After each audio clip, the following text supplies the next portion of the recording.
Hey everyone, it's your boy HMK once again, and welcome to the analysis, secrets, and theories of the Kingdom Hearts Missing Link teaser trailer.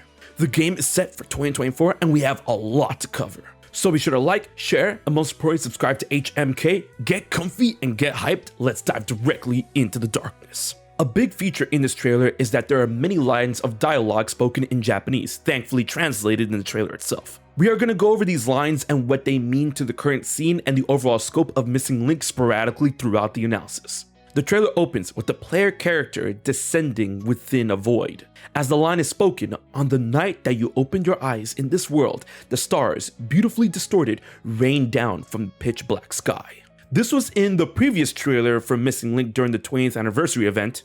When it comes to the meaning of these words, this is how I infer them. Since Missing Link is going to be the first game that takes place after the Keyblade War within the timeline of Kingdom Hearts, although it is an unwritten era, this is probably going to go more in depth with the worlds being separated and renewed after being destroyed by the Keyblade War and the encroaching darkness.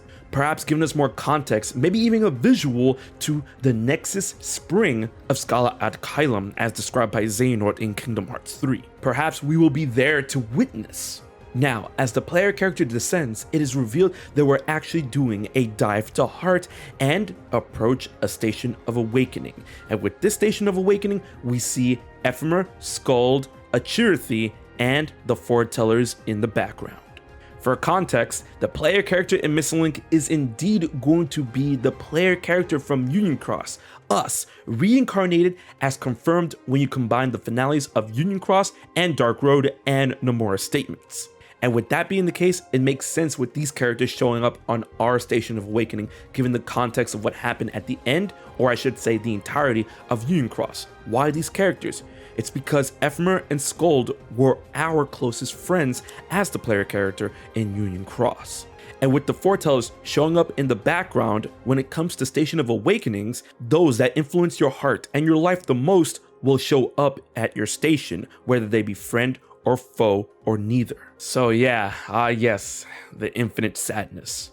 And here we go, we are greeted with the words GPS Action RPG. And that's what Missing Link is going to be. It's going to be a game that has GPS functionality that allows you to play the game on the go. But don't worry, there's a way to play the game without going outside. We'll elaborate as we go as they are revealed and given context throughout this trailer. So it looks like we wash up on the shore next to the city of Scala at Caelum through unknown means. Fitting, as the character states that they were searching the coastline when they saw a falling star and perhaps found us. Another character seems to note us to be a drifter, which makes a lot of sense. And then we get a shot of an oddly modern construction site that was actually teased on the Kingdom Hearts social media accounts a little before the trailer. I tossed around the idea that this could be a hub gateway of some sorts, but it also looks like a facility, not unlike that of a reactor or a power plant. At the very least, possibly something being built to help power the city or to help with the city's cause. And then we get a creepy dual speak from a set of characters that state that we must be turned over to the founders if we are uncooperative. Man, what is this, Persona 5 Nier Automata? Nah, anyways, but the founders?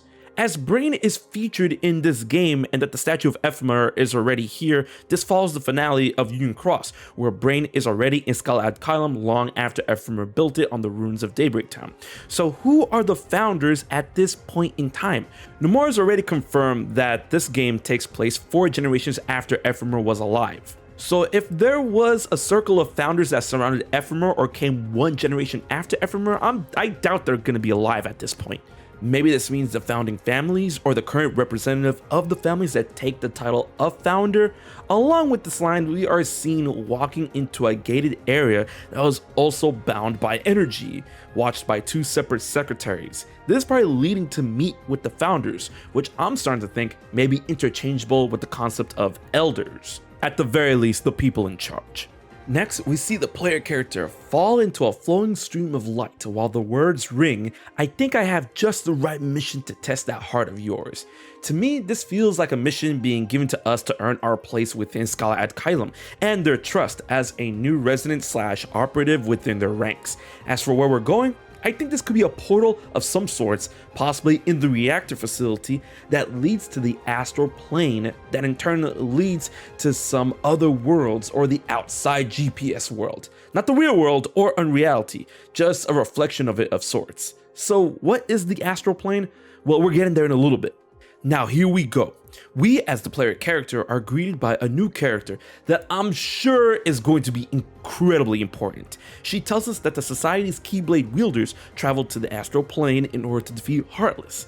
In that sense, I feel like that will be the key on how we'll be able to travel around the globe and to Disney worlds in specific aspects. And it's clarified right after this that the astral plane is a world connecting existence and non-existence, which does sound a lot like the idea of unreality, but I feel it's a similar avenue, just not one-to-one. Now, when it comes to this character, big theory. This is Ephemer's descendant, and in turn, Xehanort's ancestor. I mean, look at the features. Sure, they all have white to silverish hair, but this character's hair is a bit more wavy that is compared to that of Ephemer's hair, and they share the same eye color and a similar eye shape, as well as the motif of wearing red.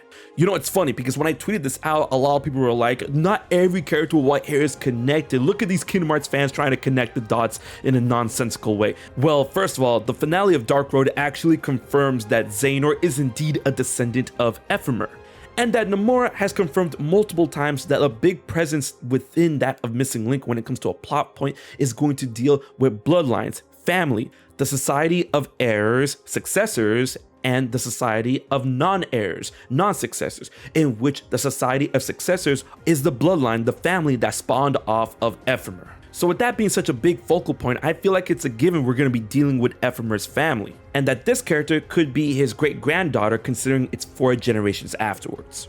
And possibly that this is Xehanort's grandmother or great-grandmother. I'm thinking grandmother because the next part of this theory is the reason why Xehanort was given up to the elderly player character, which we see here being young in Missing Link, is because of the connection they made with this character, possibly getting so close that the player character was chosen to become the caretaker of her eventual descendant, Xehanort, possibly playing into the idea of protecting the bloodline and keeping to the prophecy of the Child of Destiny.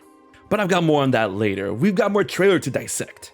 Alright, the gameplay. Yes, this is a GPS action RPG, and it looks way better than it did in the first trailer. So this game is going to utilize GPS functionality that will allow you to explore the world around you as if it was Scala at Caelum or certain parts of Disney-like worlds. And when you're out there, you're able to find treasures, character pieces, and fight Heartless, including raid bosses. And when you defeat a raid boss that is controlling a specific region, you're able to teleport yourself there for a small cost of your AP.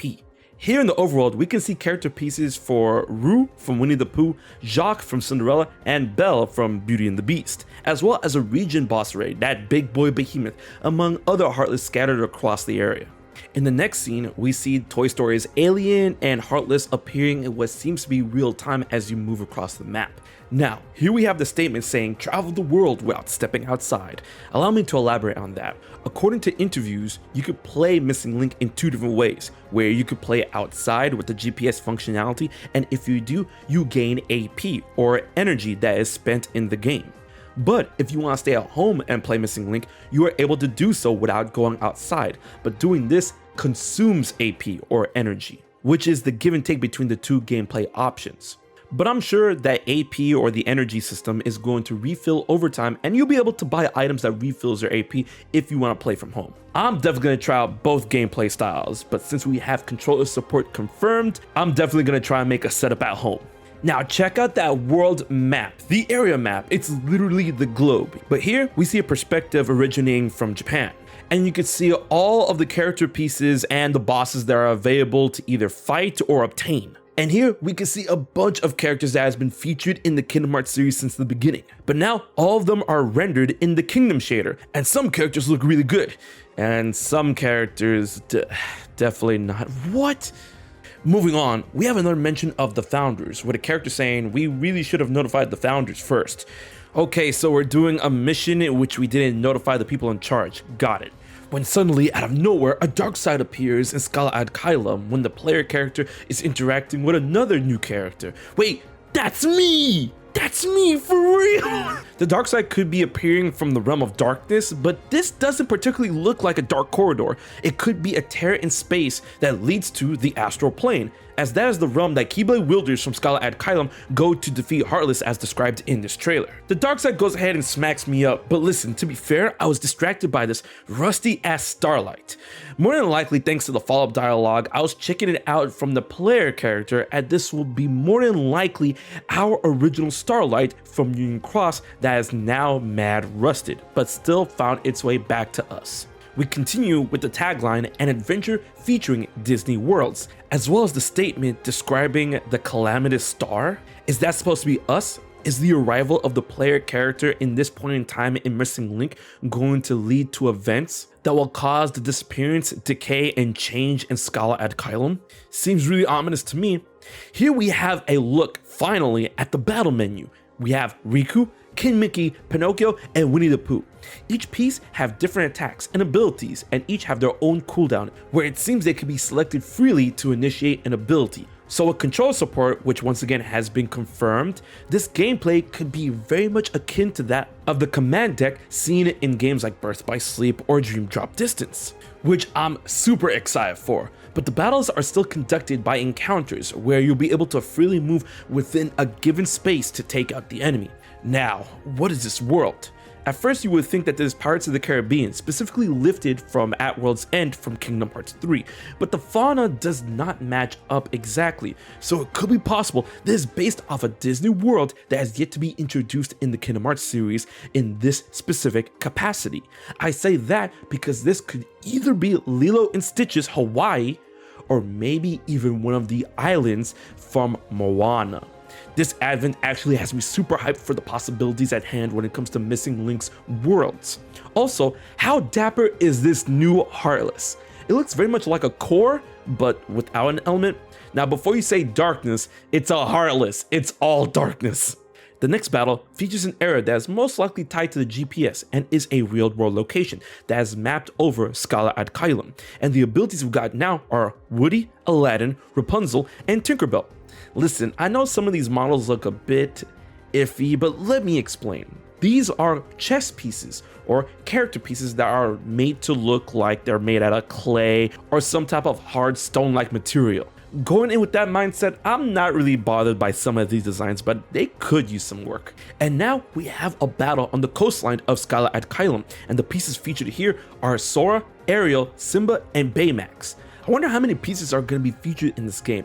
It's probably going to be a lot, especially considering piece variations. But what is the truth behind these pieces? Well, according to the insinuation from the trailer, these pieces could be fragments of memories from other worlds, that the societies within Scala ad Caelum constantly fight over them. They're starting to sound a bit familiar. But look, explorable Scala ad Caelum in 3D! This is super cool, and I wonder how much we'll actually be able to explore this city, as Scala ad Caelum is constantly shown off to be huge in many regards, and it seems that this explorable section of the game will not utilize GPS functionality, so it could act as a pseudo hub world in order to possibly continue the story, find missions, or buy important items. Although there is still developmental footage, I find this to be mad impressive for a mobile title. The scale for these areas as we walk around is already insane. And is that an organization Moogle? Hey, you know, non-existence, am I right? The trailer ends with the player character using the rusty starlight to open the door within the Dive to Heart, leading to a segment with Brain. Now this looks like it could be an opening movie because the graphical quality seems to match up with pre-rendered goodness from the beginning and endings of previous Kingdom Hearts games. I'm gonna need Square to release this as a promo video. As the trailer ends, the advent of this game is described as the story of the blank era, one that will eventually be forgotten. Now this is incredibly interesting because if we connect the first trailer to this trailer and the statement from Missing Link, it is really apparent that what happens here is not logged in any type of history, not even the Book of Prophecies or the Master of Masters. as the coded figure from the first trailer, who I believe to be Luxu, is covering the eye on the no-name Keyblade, thus not recording what goes on in this game. And if that is truly Luxu, his connection with Brain at the end of the Union Cross story could lead to the reason why Brain was sent to this specific moment in time. As Brain, Luxu, and maybe even the player character are going to be up to something that was not supposed to be recorded, possibly against the Master of Masters, given how Luxu was pretty angry at him the last time we saw him at the end of Union Cross. But more than likely, given to how the events are lining up right now, it's probably gonna all end in tears. So much so, what goes down here has to be forgotten. And then we come to a close with a beautiful final scene of Scala at Caelum, in which this tower is very familiar to what we've seen before when it comes to Daybreak Town and the future of Scala at Caelum in Kingdom Hearts 3. I hope you enjoyed the video. Be sure to like, share, and most importantly, comment on anything that I may have missed or one of your theories on this whole breakdown. The advent of Missing Link is upon us, and it's hype to be a Kingdom Hearts fan right now. Until the next video, this has been your boy HMK, and I'll check you guys later. So you haven't subscribed to HMK yet? Don't piss Xemnas off.